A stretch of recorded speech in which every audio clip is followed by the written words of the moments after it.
समाधान हर मुश्किल का है, समाधान हर मुश्किल का है, पर वक्त लगता है ज़रूर। राहें बड़ी आसान हो जाती हैं, राहें बड़ी आसान हो जाती हैं जब मेहनत हो भरपूर, जब मेहनत हो भरपूर। जब कोई समस्या करती है परेशान, जब कोई समस्या करती है परेशान, तभी इंसान ढूंढता है उसका समाधान, ढूंढता है उसका समाधान। हेलो फ्रेंड्स, मैं हूं अलका यादव और जैसा कि आप सबको पता है कि हर सप्ताह मैं आप सबके लिए लेकर आती हूं एक मोटिवेशनल स्टोरी। जी हाँ, इस बार भी लाई हूं आप सबके लिए एक और कहानी, और आज की कहानी का नाम है हर समस्या का हल है।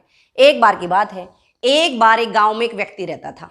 उस व्यक्ति के पास संपत्ति के नाम पर केवल और केवल उसके पास 17 ऊंट थे और उस व्यक्ति के 3 बेटे थे। कुछ ही दिनों के बाद उस व्यक्ति की मृत्यु हो गई। इसके बाद उसके तीनों बेटों को पता चला कि उस व्यक्ति ने अपनी एक वसीयत बना रखी थी और उस वसीयत में संपत्ति का बंटवारा किया हुआ है। तीनों बेटों ने उस वसीयत को पढ़वाया। उस वसीयत में लिखा हुआ था कि संपत्ति को 3 हिस्सों में बांटा गया है। लेकिन समस्या यह नहीं थी कि 3 हिस्सों में बांटा गया था, समस्या यह थी कि संपत्ति को बांटने का जो एक तरीका दिया हुआ था वो सबकी समझ से बाहर था। वहां पर लिखा गया था कि उन ऊंटों का आधा हिस्सा बड़े बेटे को दिया जाए, 1/3 हिस्सा दूसरे बेटे को दिया जाए और 9वां हिस्सा तीसरे बेटे को दिया जाए। तीनों बेटे बहुत ही ज़्यादा बुरी तरह से फंस चुके थे। तीनों को समझ नहीं आ रहा था कि किस तरह से बंटवारा किया जाए। इसके बाद धीरे धीरे उन्होंने गांव के कुछ बड़े लोगों से, बुद्धिमान लोगों से, समझदार लोगों से बात करने की कोशिश की। किसी को भी नहीं पता चल रहा था कि ये बंटवारा किस तरह से किया जाए।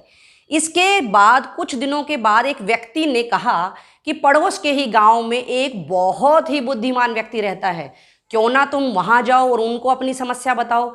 तीनों बेटों ने उस व्यक्ति की बात मान ली और वो एक दिन उस व्यक्ति के पास गए, वहां जाकर अपनी सारी समस्या बता दी।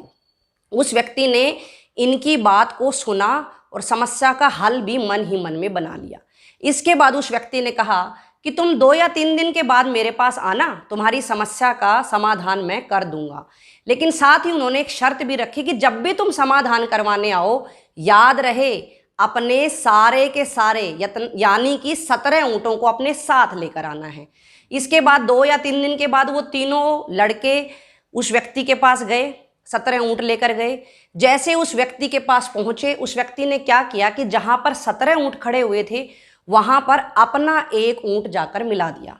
इस तरह से वो कुल मिलाकर 18 ऊँट बन चुके थे। इसके बाद उस व्यक्ति ने कहा चलो अब वसीयत पढ़ते हैं और बंटवारा करते हैं। पहला लिखा हुआ था कि बड़े बेटे को ऊँटों का आधा हिस्सा मिलेगा। 1 ही मिनट में उस व्यक्ति ने ऊँटों का आधा हिस्सा किया और 9 ऊँट बड़े बेटे को दे दिए। उसके बाद बचे 9 ऊँट।